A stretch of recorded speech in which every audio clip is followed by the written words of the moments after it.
Welcome back to yet another wonderful segment of the Front Porch Show. I'm your humble host, Tombstone, with Aaron and Ozman. We are interviewing for this segment author Brian Niemeier. Hopefully I said your name right, Brian. I'm sorry. I forgot to check before we started. You did. Congratulations. Yay. Okay. Yes. German names are kind of my specialty. So Brian, you're a science fiction fantasy. Your wiki says you're a science fiction horror author. I'm not sure exactly what that means. Is that how you classify yourself, or what would you say your specialty is? Right.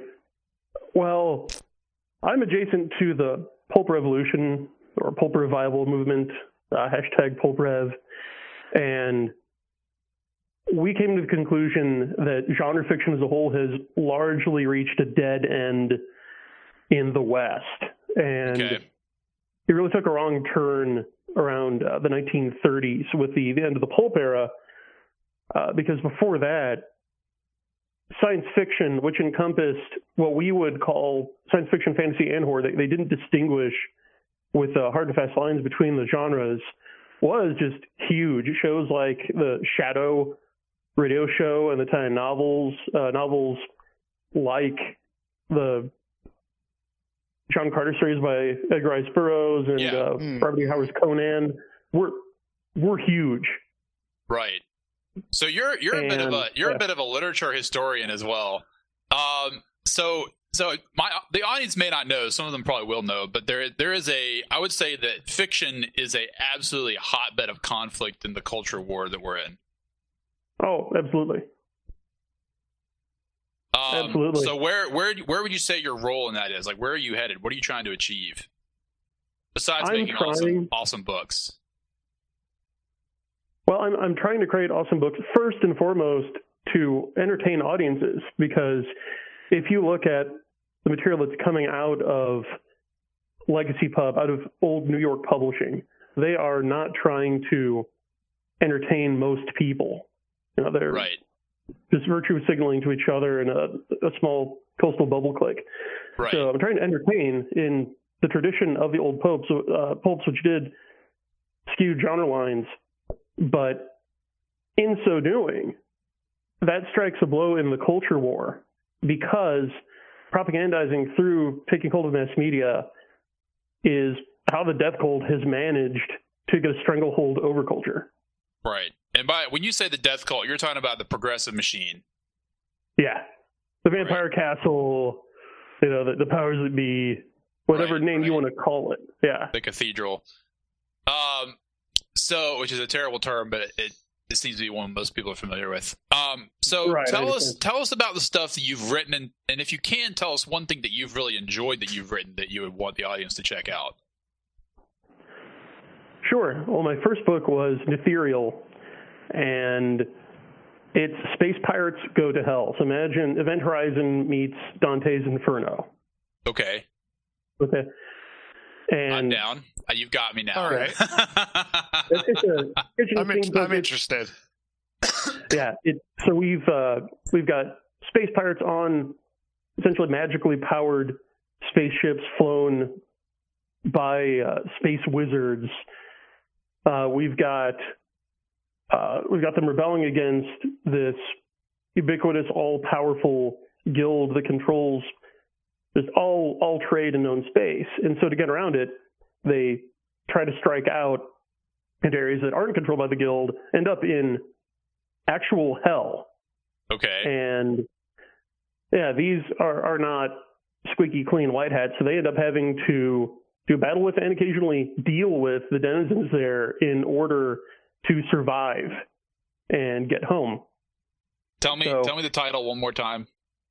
Ethereal. So it's like ethereal with an N at the beginning. Got it. Okay. So when I messaged you earlier this week, I asked you for one book I should read. Before we did the interview, you told me to buy your first Combat X-Frame book, which I did.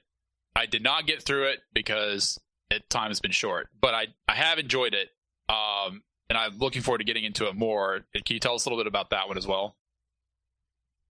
Yeah, so as Ethereal kicked off my award-winning Soul Cycle series, which concluded last year, I wanted to do something different for my next series, and so I thought, okay, I'm just going to go full science fiction, I'm going to write about giant robots. So Comet Frame Exceed is Mobile Suit Gundam meets Tom Clancy. Awesome. It's a mecha military thriller. I get that reference there. Aaron is sitting here frantically Googling some of the things you're Yeah, talking about. I am. Because he doesn't read very much. Bless his heart. I read nonfiction. I read nonfiction. Yeah. Yeah. So yeah. I read a lot. We just can't. non-fiction. There's not much we can do to help his tiny shriveled soul. No, hey, what can I say? I have no adventure. That's a good jumping off. That's a good jumping off point, because that is what you find in our thing is a lot of men, especially who have given up on genre fiction, and I don't blame you, because people like us have been specifically weeded out. Like, we've been told to know in certain terms that we are not their audience. How often did we hear that, like in Gamergate? Yeah. Oh yeah, right. So the majority of mainstream genre fiction is written by and for women. Yep. Barnes and Noble, man. You walk in and it's women. It's books for women from wall to wall, pretty much. Yeah, and again, it's not them chasing market trends. It's them trying to create a market trend, because, again, stuff like Flash Gordon and Doc Samson and The Shadow and Tarzan were Flash. monsters. Yeah. Yes. Back Those in the are day. all great. Those are all great. Awesome. All right, so Yeah, we wouldn't have Star Wars if not for those. Right. Absolutely. yeah. That's So part of what I'm doing. I'm trying to bring us back. I'm trying to get men engaged in reading fiction again.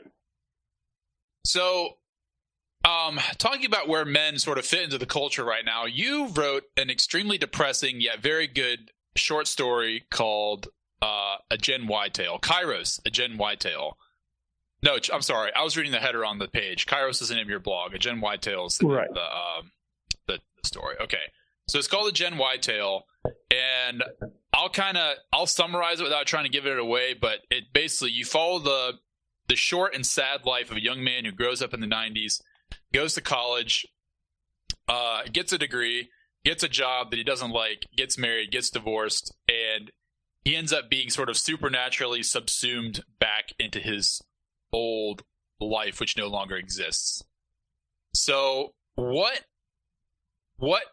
made you want to write the story? I'm guessing it was probably percolating for a while, but I wonder if there's anything in particular that said, okay, I've got to set this down to paper and get it out there, because it really spoke to me. Now, I do got to tell you this, though, before you start.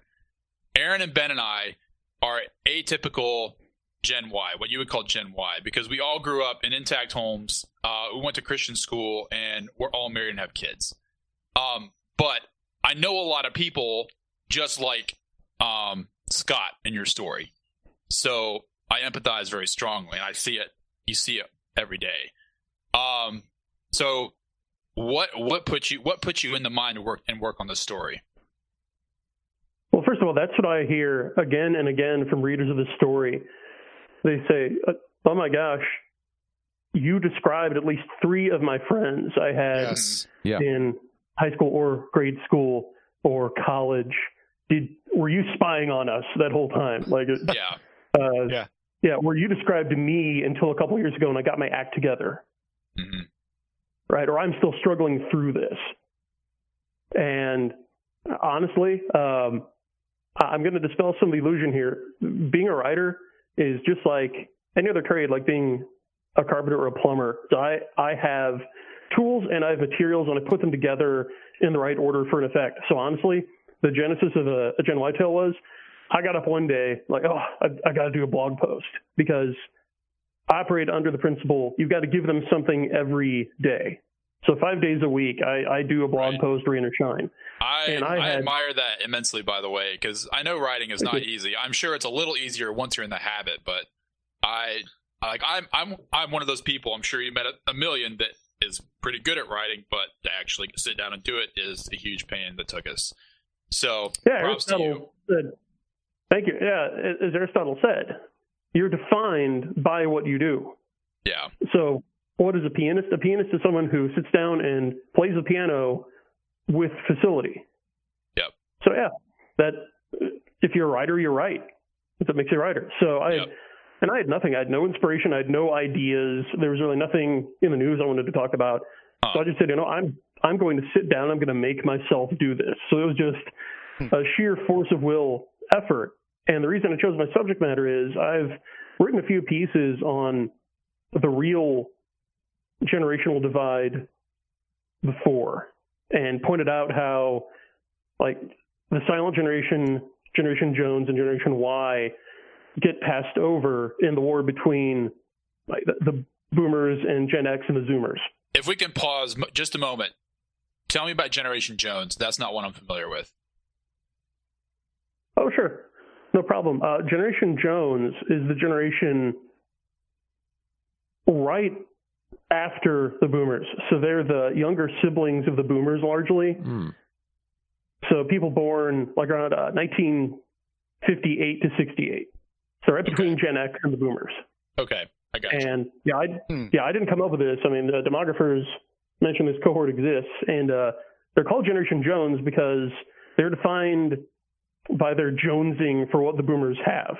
I get that. All right. My dad, not that I'd really put my dad metaphysically into that category, but age gap wise, he's not a true boomer. He's not a hippie. He was born in late 50s. But you know, he's pretty normal working class dude. You know, who likes to work. He doesn't have any hippie tendencies in the least, or no entitlement, I guess would be the better way to say it. Right. Yeah. Anytime I hear someone say, "Yeah, you know, my folks are cool boomers," and like they were born in '59. Well, they're not boomers. Right. Yeah. Right. Yeah. Yeah. Okay. Okay. So the Gen Y, millennial, Gen X, you were going somewhere on that. Yeah. To break it down, what I found was that really after the silent generation, it no longer makes sense to define a sociological generation, you know, not a biological generation, but in terms of formative experience and outlook, as an arbitrary 20-year cycle. Okay.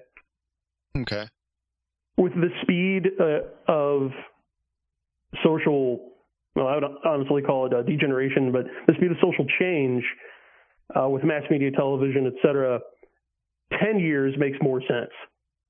Because, again, honestly, can you honestly say that someone who grew up with the internet and smartphones being everywhere in everyday facet of life and having no knowledge of the Cold War is going to have anything like the same formative experience as someone who grew up still with TV and during the threat of nuclear annihilation? Yeah. I tell people, so I was born in 1987, my dad was born in 1960. I tell people that I feel closer to my dad generationally than I do to my sister, who's 9 years younger than I am. Yeah, exactly. That's exactly the generational divide, because you're Gen Y, your sister's Gen X, and your dad is Generation Jones. Yeah.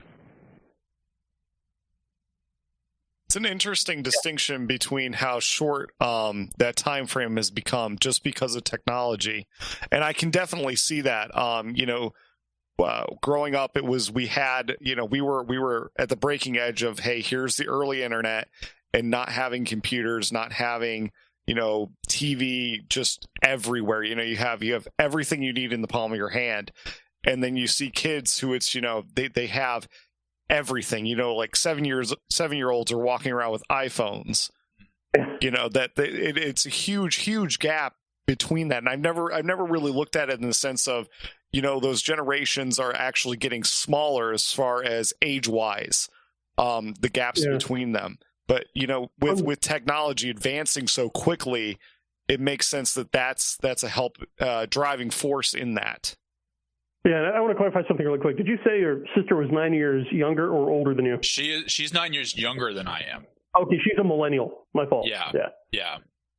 I caught what you said. I figured you circled back to it, but But yeah, for the listeners.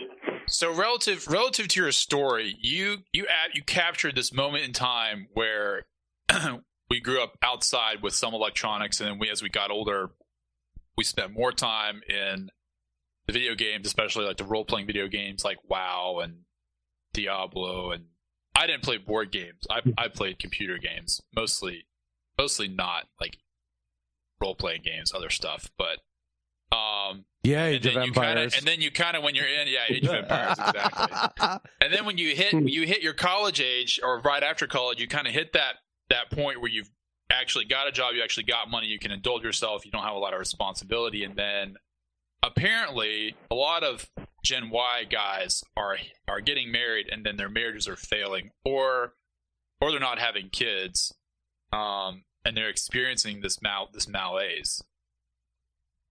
Yeah. So you spoke to that really, really well. Like, where did Scott go wrong in the story? Like, what was his major malfunction? Scott's major malfunction was in being unable to break out of that purely materialist mold. And what he was searching for wasn't fun. It wasn't even male friendship. It was meaning. Yeah. His story this is not an emotional. This is not an emotional struggle. This is a spiritual, metaphysical struggle. Yes. Exactly, and that's why it's a cautionary tale. Which a lot of millennials, and I would say Gen Y too, are spiritually completely illiterate. They have not been given the tools to process that. Yes, so it's not entirely Scott's fault because he lacked the guidance necessary for his spiritual formation because his boomer parents never gave it to him. They decided, oh, we'll let him decide for himself. That's right. The subtext. Yeah.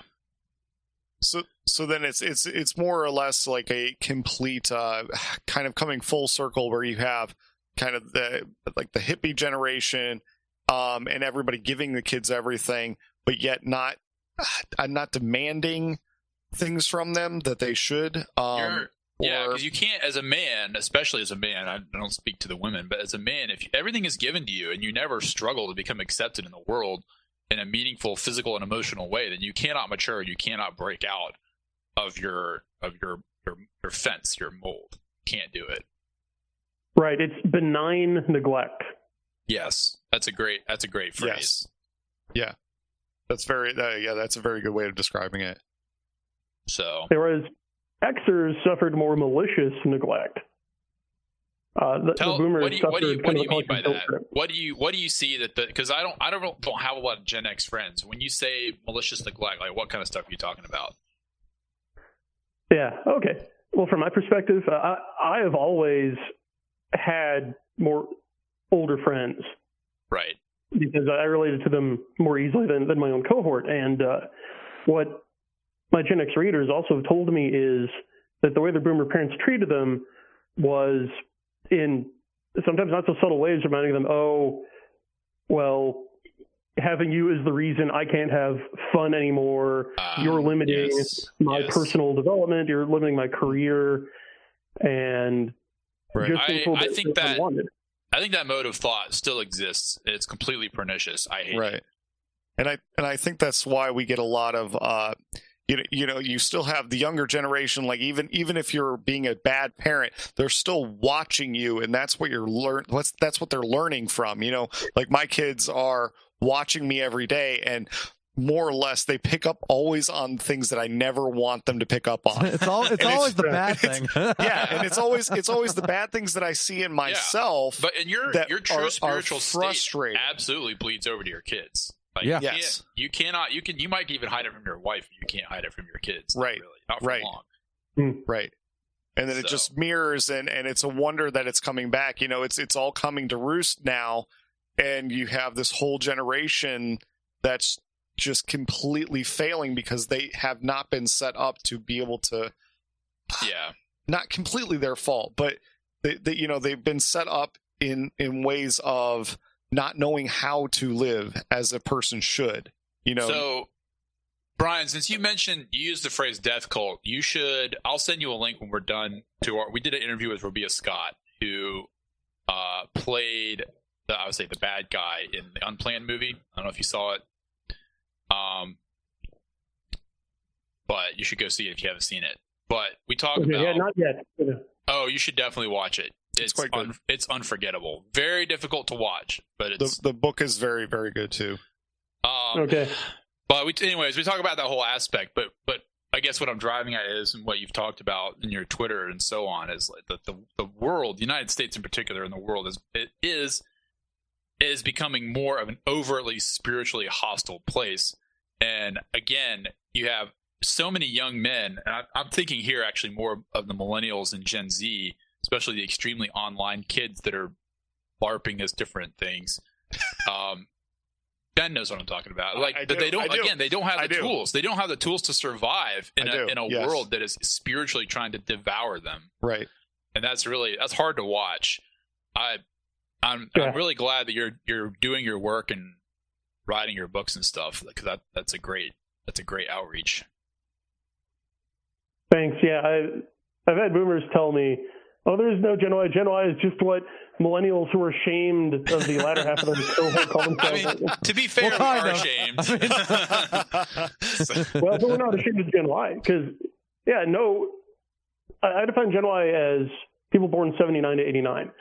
No one born in 1980 is ashamed of people born in 1985. Oh, right. No, you're right. Mean, yeah, he doesn't know what he's talking about. But for someone in Gen Y, millennials come up as freaking space aliens.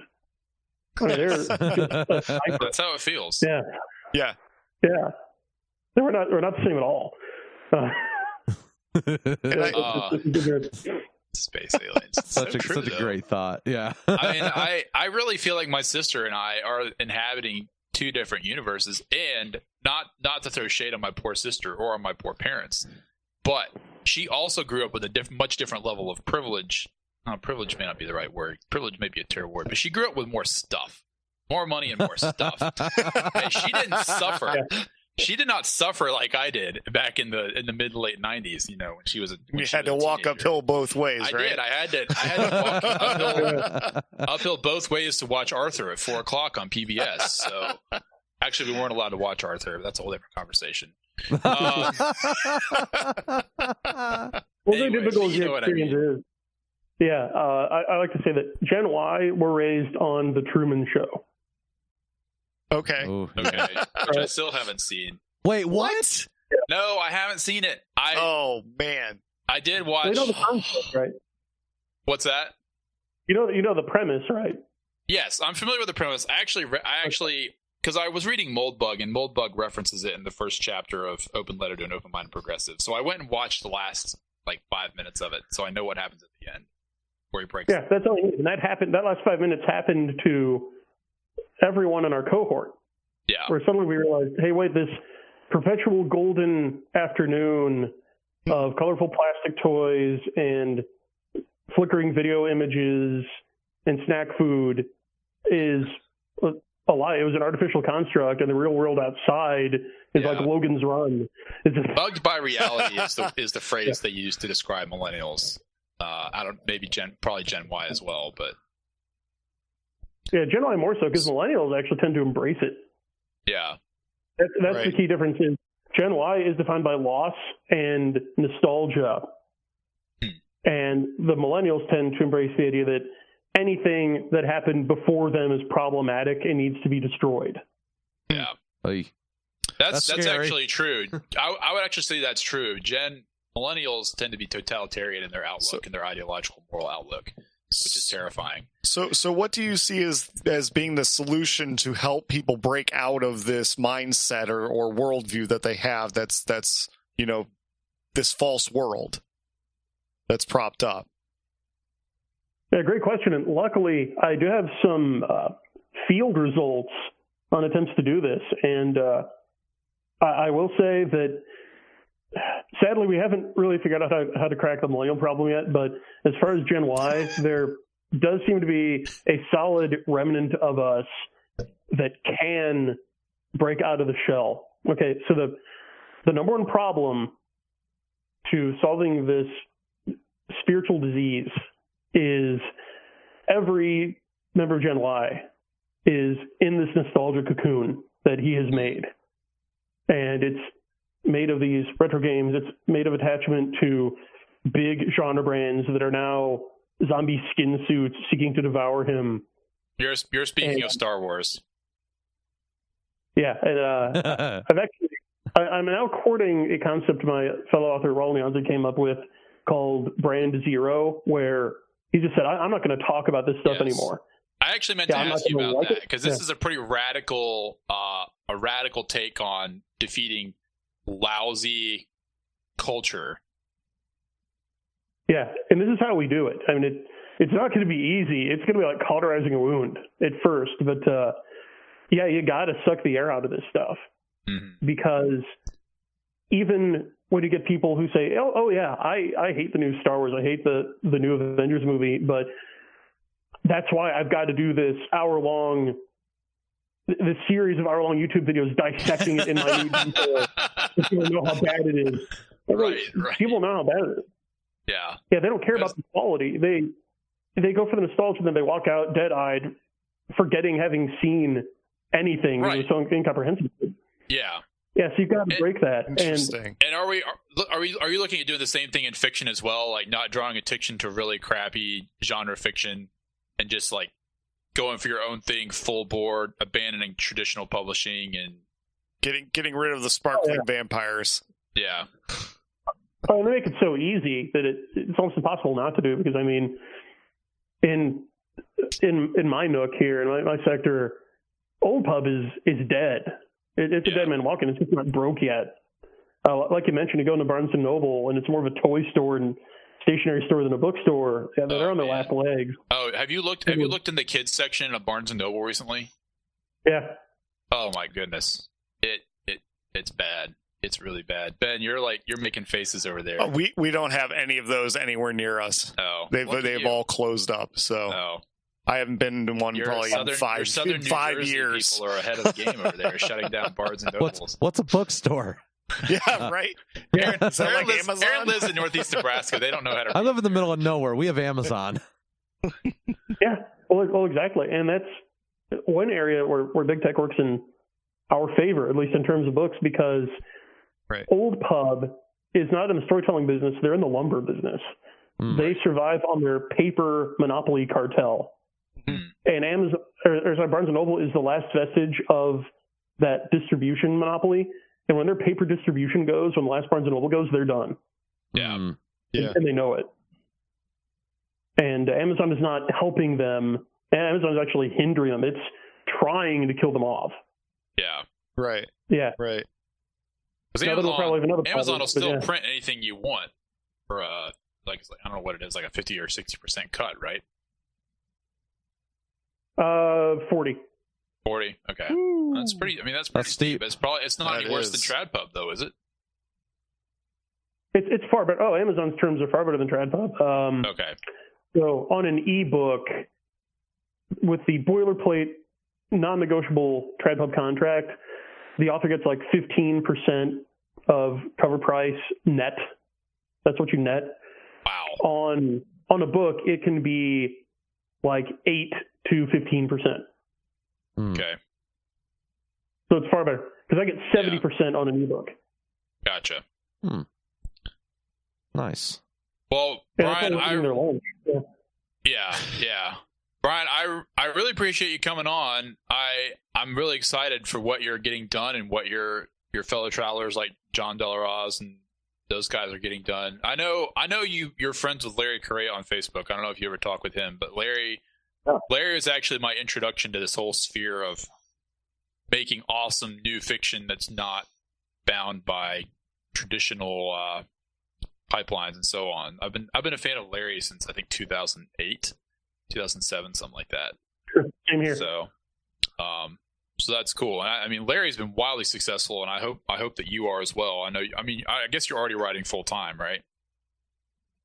Yeah. This is my job. That's fantastic. That is absolutely fantastic. Thanks to Larry, because he book bombed in Ethereal. Okay. Well, that's probably where I've seen the title. Then I need to go get a copy of it. Brian, where can we check out your stuff? You can check out my stuff on my Amazon page. Just type in Brian Niemeier or search for the title of any of my books, like Ethereal or Frame Exceed. That's Niemeier.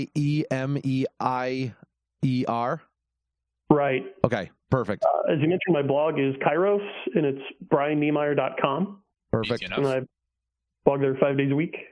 All right. We will. What we'll do, we'll get this link to all this stuff on the show page, and then you can share it, and we can share it. But thank you for coming on. Really appreciate your time. Yes, thank you. And we would definitely be interested in having you back sometime in the future if you'd like. Oh, I'd love to come back. Thank you.